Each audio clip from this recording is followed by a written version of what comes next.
Mon père. Si quelqu'un vient vous voir en confession et qui vous dit qu'il a tué quelqu'un, la semaine, le mois dernier, est-ce que vous avez le devoir, le droit même d'appeler la police? Ça, c'est la question qui revient tout le temps. On va y répondre, mais juste, moi je voudrais que vous mettiez d'abord à la place du prêtre. Parce que le prêtre, en fait, c'est juste quelqu'un comme vous. Donc imaginez que ce soit vous. Imaginez que vous êtes dans un confessionnal, il fait sombre, vous voyez pas très bien, il y a quelqu'un qui vient d'ouvrir la grille, vous devinez pas qui c'est, qui vous dit, encore pire peut-être, enfin je sais pas si c'est pire, j'ai tué quelqu'un. Choc. je vous jure, choc. En même temps, poker face, parce que vous faites quoi? Alors, ce que vous vous dites, c'est spontanément, d'abord, vous avez une sorte de dégoût qui vous envahit. Et en plus, il faut pas le montrer parce que la personne, sinon elle part, quoi. Et alors vous dites, je vais appeler la police et puis je vais le dénoncer, je vais protéger l'innocent. Il faut que je trouve un moyen pour protéger l'innocent à tout prix, c'est la priorité. Sauf qu'il y a une autre partie de votre cerveau qui vous dit aussi, mais la personne, elle n'est pas venue te voir toi. Elle est venue voir Dieu. Et c'est au nom de Dieu, là, attention, parce que là, Paul Adrien, il y a un warning, là, c'est au nom de Jésus que tu vas répondre, donc te plante pas. Et donc, entre les deux, il y a cette espèce d'immense malaise qu'on appelle le secret de la confession, dans lequel nous allons rentrer. Le secret de la confession, juste que tout le monde, qu'on sache de quoi on parle. Petite vidéo là que je vais insérer parce que c'est une vidéo, là j'ai regardé, mais en fait c'est... Je savais que c'était un sujet qui est délicat, mais vraiment, là, je me rends compte à quel point c'est délicat. Ce que je voulais être sûr, c'est que tout le monde comprenne bien cette vidéo. Parce que là, on parle de criminels, mais si jamais il y a des criminels, c'est-à-dire qu'il y a des victimes. Et qu'il y a des victimes qui vont regarder cette vidéo. Et ce que j'espère, mais c'est là où je voulais prendre le temps de bien le redire, c'est que le premier regard, il va pour les victimes. Et que si jamais vous avez été des victimes de prêtres ou je sais pas quoi, ou de tout ce que vous voulez, j'espère avec tout le nombre de vidéos qu'on a fait sur l'amour vaincra, enfin vous savez à quel point c'est quelque chose qui nous tient à cœur, et j'avais besoin de le redire. Voilà, j'avais besoin de le redire. Le nombre de vidéos que j'ai fait, le nombre on a dénoncé des situations, on refuse la loi du silence, et on continuera de se battre, parce que si jamais il n'y a pas de justice, il n'y aura pas de miséricorde. Et en fait, là c'était pas vraiment le sujet de la vidéo, qu'est-ce qu'on dit quand on est en face du criminel? Mais je voulais être sûr que les victimes qui vont regarder ça se sentent qu'on les a pas oubliés. Imaginez, vous êtes prête et vous avez un criminel qui est en face de vous. C'est super chaud. Parce qu'en fait, on parle de crimes qui sont tellement odieux qu'en fait, il y a un moment donné, il faut dire, c'est peut-être des crimes qui vous amènent direction l'enfer. Et alors là, il y a maintenant une nouvelle question en fait qui apparaît. C'est qu'est-ce qu'on peut faire pour éviter que le criminel aille en enfer? Et c'est là où la confession, c'est super important. Vous avez besoin d'un lieu où les gens puissent avoir le Christ en face d'eux, et qu'ils puissent leur parler. Normalement, ça se fait dans la prière. Sauf que là, ils ont fait tellement n'importe quoi que la prière, leur conscience est devenue tellement défigurée que c'est comme si jamais il y avait besoin d'une instance qui leur donne un visage de l'altérité pour dire, voilà, ça, c'est ce que t'as fait. Ça, c'est ton crime. Maintenant, il va falloir qu'il se passe quelque chose. Parce que, voilà. Et la confession, c'est ce moment-là. Il y a un film, c'est Hitchcock, La loi du silence. Et dans ce film, il y a un prêtre qui se fait accuser à tort parce qu'il y a quelqu'un qui lui a confessé un péché un meurtre dans la confession. Il refuse de le dénoncer et c'est lui qui se fait embarquer par la police. Et en fait, la confession, c'est le moment où le prêtre prend sur lui le péché de la victime qui est en face de lui. Enfin, le péché du criminel qui est en face de lui. Et parfois, c'est des criminels qui sont tellement odieux, quoi. Et alors là, moi, c'est vraiment quelque chose qui me bouffe de l'intérieur. Alors là, je vous disais que ça m'avait empêché de dormir dans la vidéo où je vais le redire. Mais c'est même plus que ça, quoi. C'est-à-dire que c'est quelque chose, moi, mais ça continue de m'empêcher de dormir. Donc est-ce qu'on le dit bien? Est-ce qu'on le dit pas bien? Mais de l'autre côté, je veux pas que ces criminels aillent en enfer. Alors après, imaginez, vous êtes à la place du prêtre. Vous dites quoi? C'est là où, à la fois, prêtre, c'est à la fois le plus beau métier et le métier le plus difficile. C'est-à-dire que vous avez envie de hurler ce qui se passe au monde et en même temps, vous voulez aussi laisser une chance à cette personne-là pour qu'elle se rende compte de ce qu'elle a fait et qu'elle ait le Christ en face d'elle et qu'il puisse y avoir ce dialogue. Et ça, c'est le secret de la confession et pour moi, il est indispensable. Si jamais il n'y a pas ça, le criminel peut pas être sauvé. Et il se passe quoi dans ces cas-là? Et j'avais besoin de le dire. Donc, si jamais il y a des ambiguïtés, un truc comme ça, à la limite, il peut y avoir des maladresses de ma part, mais vous me direz dans les commentaires, puis on refera la vidéo, mais on la refera. Mais là, j'avais besoin de le dire à la fois pour vous rassurer, peut-être aussi pour me rassurer. Et donc, entre les deux, il y a cette espèce d'immense malaise qu'on appelle le secret de la confession, dans lequel nous allons rentrer. Le secret de la confession, juste que tout le monde, qu'on sache de quoi on parle. Je me souviens, on me donnait cet exemple quand j'étais jeune prêtre et que je me préparais à la confession. On me disait, bah voilà, il y avait ce prêtre, 50 ans après, il est invité à un repas d'amis et puis on lui demande de parler de sa confession et alors il dit, ah, je peux rien vous dire, mais je me souviens simplement de ma première confession. Ma première confession, c'était une femme qui venait de me dire qu'elle venait de tromper son mari. Oh, vous imaginez, moi j'étais jeune prêtre, je ne savais pas comment réagir, etc. Le lendemain... Il y a une femme qui va le voir au milieu des amis, et c'est une autre réception, et qui dit, est-ce que vous vous souvenez de moi, mon père, j'étais la première personne que vous avez confessée. Et là, le secret de la confession. Le secret de la confession, c'est dans le confessionnal, enfin, en tout cas dans le cadre du sacrement de la confession. Ça veut dire que si jamais quelqu'un me fait des confidences lors d'un entretien spirituel, je suis pas tenu au secret de la confession. Alors, je suis quand même tenu à une certaine forme de discrétion. C'est-à-dire que si jamais je commence à raconter toutes les turpitudes que la mère machin me dit sur les ragots de la paroisse, oh, dis donc, elle a la langue bien pendue, je suis pas prêtre, d'accord? Donc je suis tenu quand même à une forme de charité, et on dit de la charité qu'elle couvre une multitude d'offenses. Mais si quelqu'un vient me voir pour des faits qui sont graves, et ça m'est déjà arrivé, d'ailleurs sur ma messagerie WhatsApp ou ou en termes de confidence, non seulement parfois j'ai le devoir de pousser la personne à dénoncer, mais parfois, pour le coup, je joue franc du collier, je fais pas ça dans le dos de la personne, je dis écoute, moi je suis désolé, mais là, je suis tenu de le dire, et je le dis. Donc, le secret de la confession, c'est comme le port-salut, c'est marqué dessus, c'est dans le cadre très précis de la confession. Alors c'est très simple, si jamais je le brise, je suis excommunié. Point à la ligne, quand même pour vous dire que là, on plaisante pas avec ces choses-là. Et même dans l'histoire, Pierre Martyr, voilà, on le représente avec une hache dans la tête parce que lui, il connaissait le nom d'un meurtrier, il a refusé de les dénoncer et il est mort martyr. Donc dans la tête d'un prêtre, c'est quelque chose qui est vraiment structurant. Et d'ailleurs, en fait, à tel point que il y a ce que j'entends en confession et il y a dans la vraie vie. Moi, quand quelqu'un vient me voir pour me dire tout ce qu'il a fait qui était pas terrible, c'est très curieux. Mais j'entends ça, et une fois que c'est sorti dans la confession, c'est comme si c'était cantonné dans une zone de mon hémisphère. C'est pas que je l'oublie, c'est que j'y ai plus accès, et ce qui me permet en fait de le retrouver dans la vie, et ça ne change absolument pas mon regard que j'ai sur lui. Mais c'est comme s'il y avait un aspect, et j'allais dire schizophrénique, je me retrouvais en hôpital psychiatrique, mais dans la tête d'un prêtre, c'est quelque chose, c'est ça ce que je veux dire, c'est structurant. Et en fait, c'est quelque chose qui nous permet d'aimer les pénitents. Bon, maintenant qu'on a posé le cadre, on revient à notre confession, essayez d'imaginer la scène de l'intérieur, vous êtes prêtre, quelqu'un vient vous voir, mon père, j'ai tué quelqu'un, qu'est-ce que vous faites? Je me souviens de cette confession. Oh là là, je vous dirai pas quoi. J'ai passé un week-end à pas dormir. Oh là là. Qu'est-ce qu'on fait dans ces cas-là? Comment réagir de manière professionnelle?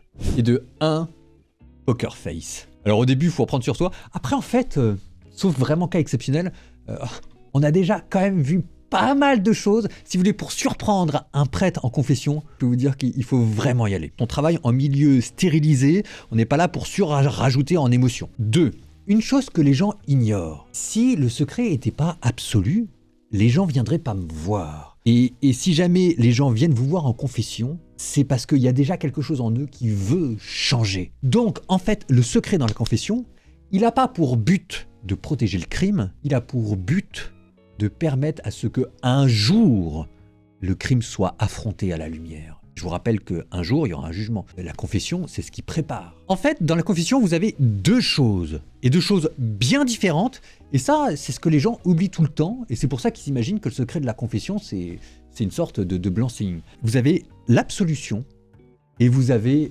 la réparation. L'absolution, c'est je te pardonne tes péchés. Ça, secret absolu, gratuité. Jésus est mort pour nous. Enfin, il est mort pour des criminels, il est mort pour moi, et Jésus, c'est pas dans sa tête, il n'a pas fait de distinction entre les gros et les petits péchés. Le salut, il est offert à tout le monde. Et nous sommes tous devant Dieu pécheurs. Vous, moi, le criminel, désolé de le dire, mais on est tous des pécheurs devant Dieu, et l'absolution nous est donnée si nous confessons notre péché parce que Jésus nous aime. Point à la ligne. Il est mort pour vous. Et il est mort aussi pour ces personnes-là qu'il aime par-dessus tout. Même si jamais ça vous fait mal. Ça s'appelle l'évangile. Ça vous dit que Dieu.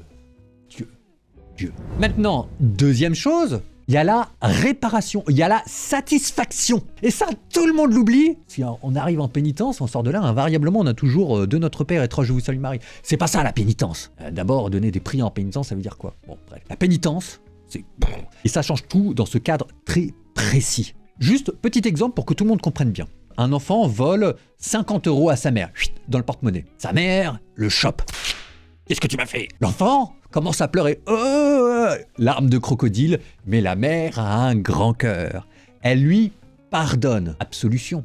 En attendant, les 50 €, ils ont disparu de son porte-monnaie. Et il va falloir que l'enfant les remette. Et si jamais il les a dépensés, eh ben, moi, père de famille, ben, mon gamin, il est en train de faire des travaux à la maison jusqu'à ce qu'il ait remboursé les 50 €. Ça n'empêche pas qu'avant même qu'il ait remboursé, je lui ai déjà donné tout mon amour et on s'était déjà réconcilié. Il me demande pardon, voilà, on se réconcilie. Et puis ensuite, je l'accompagne et puis je vais tondre le gazon avec lui jusqu'à ce qu'il ait remboursé ses 50 €. L'amour lui est déjà donné avant, n'empêche qu'il faut qu'il rembourse ses 50 €. Dans le cadre des crimes, ça va donner quoi cette affaire entre l'absolution et la pénitence? Et c'est là que ça devient intéressant. Dans la pénitence, il y a au moins deux choses. Il y a le fait, 1, de changer de vie, et 2, de réparer le mal qui a été commis. Changer de vie, ça veut dire quoi? Ça veut dire que si jamais il y a des crimes graves répétés, et que je sens pas, moi, prêtre, les choses, je me dis, la personne, elle vient confesser son péché, mais elle sort du confessionnal et elle va me refaire ses consciencetés. J'ai le droit de ne pas l'absoudre. Alors, j'ai toujours pas le droit de la dénoncer devant la police,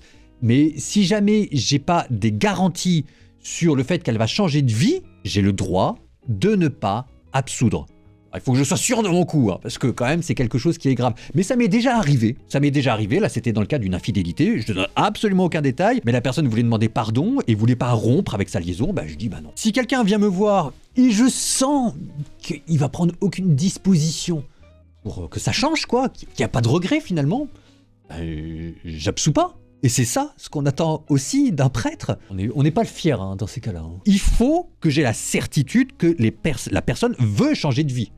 Et ensuite, là maintenant c'est dans la pénitence, il faut qu'elle s'en donne les moyens. Parce qu'il y a des personnes qui vont changer du jour au lendemain, comme ça, paf, après la confession. Puis il y en a d'autres personnes, ça va mettre beaucoup plus de temps. Mais il faut les accompagner. Et ces personnes-là, elles ont le droit à la miséricorde. Du début à la fin, la miséricorde de Dieu, c'est pas réservé aux parfaits, c'est pas réservé pour ceux qui ont accompli toutes les pénitences. C'est fait pour ceux qui demandent pardon et qui veulent réparer leurs bêtises, parce que c'est une manière pour eux de montrer qu'ils sont désolés. Et c'est là où la miséricorde devient extraordinaire. C'est là où ça fait des miracles, il faut que ce soit médical, il faut que ce soit adapté, il faut que ce soit pédagogique. Là, vous rentrez dans ce qui fait la beauté de la confession et du fait d'être prêtre. Alors généralement, il va y avoir deux axes, il va y avoir réparer les âmes, et puis 2, réparer ensuite les conséquences extérieures. Réparer les âmes, c'est-à-dire que si jamais c'est quelque chose qui relève de l'addiction, si jamais c'est quelque chose qui relève des failles psychologiques et que ça nécessite un accompagnement, la pénitence, ça va être d'aller voir un psychologue ou un spécialiste ou un psychiatre. Et vous y êtes tenu. Il faut réparer les péchés. Alors après, la personne, elle le fait pas. De toute façon, elle peut pas tromper Dieu. Et de toute façon, si c'est pas fait sur terre, mais ce sera fait après. Le purgatoire, c'est un lieu d'expiation, de réparation dans la souffrance. Vous n'irez pas au paradis tant que vous n'aurez pas réparé le mal. Ça, c'est la confession, ça, c'est la tradition catholique. Alors, Dieu vous aime et Dieu vous a pardonné. Ça change pas. Un jour, vous irez au paradis, mais il faudra quand même réparer. Et ce que l'Église rajoute, c'est, elle vous dit, il vaut mieux réparer sur terre que plus tard au ciel au purgatoire. Si jamais vous deviez choisir entre les deux, prenez la première option. Et c'est ça la pénitence, c'est ça la confession. C'est pour vous permettre de le vivre dans la miséricorde et dans l'espérance que Dieu n'a jamais cessé de vous aimer et qu'il vivra ce chemin de rédemption avec vous. Et je vous jure, vous êtes prêtre, vous êtes entre d'un côté le pénitent et de l'autre côté Dieu, et vous voyez les choses se passer et vous vous faites tout petit, tellement c'est à la fois grave, beau, extraordinaire, et en même temps, vous n'avez pas envie de le vivre. Et enfin, l'évangile, quoi. L'évangile, Dieu à l'œuvre. Ça existe, hein. Dieu a le pouvoir de faire de la pire des crapules un saint. C'est ça le chemin de la vie. Et si jamais ça passe par aller se dénoncer, ça passe par aller se dénoncer.